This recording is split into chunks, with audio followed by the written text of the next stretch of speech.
बहुत साल पहले की बात है कि एक नगर में किशन नाम का लकड़हारा रहा करता था।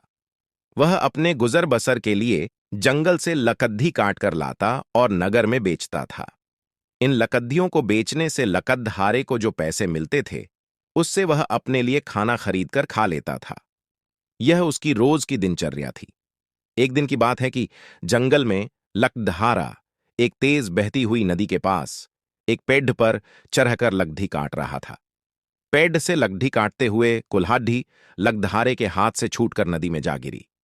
कुल्हाड़ी ढूंढने के लिए लकड़हारा पेड्ढा से नीचे उतरा और कुल्हाड़ी ढूंढने लगा, लेकिन बहुत प्रयास करने के बाद लकड़हारे को उसकी कुल्हाड़ी नहीं मिली। लकड़हारे ने सोचा कि नदी में पानी बहुत गहरा है और बहाव भी तेज है।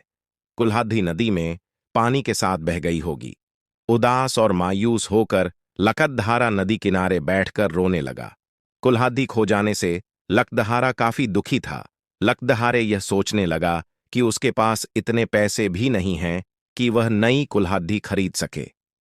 जब लकड़हारा दुखी होकर नदी किनारे बैठा हुआ था, तब नदी से एक देवता स्वरूप मनुष्य प्रकट हुए और उन्होंने लकड़हारे को आवाज लगाई। देवता ने लकड़हारे से पूछा कि तुम इतने दुखी क्यों हो और तुम रो क्यों रहे हो।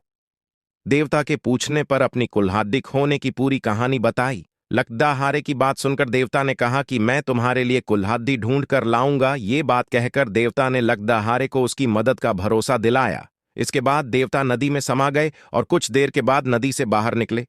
लकड़हारे ने देखा कि देवता के हाथ में 3 तरह की कुल्हाड़ियां हैं। पहली कुल्हाड़ी को दिखाकर, जो सोने की बनी हुई थी, देवता ने लकड़हारे से पूछा कि बताओ, क्या यह कुल्हाड़ी तुम्हारी है। लकड़हारे ने जवाब दिया कि नहीं भगवान, यह सोने की कुल्हाड़ी मेरी नहीं। इसके बाद देवता ने चांदी की कुल्हाड़ी को दिखाते हुए पूछा कि क्या यह कुल्हाड़ी तुम्हारी है। लकड़हारे ने जवाब दिया कि नहीं भगवान।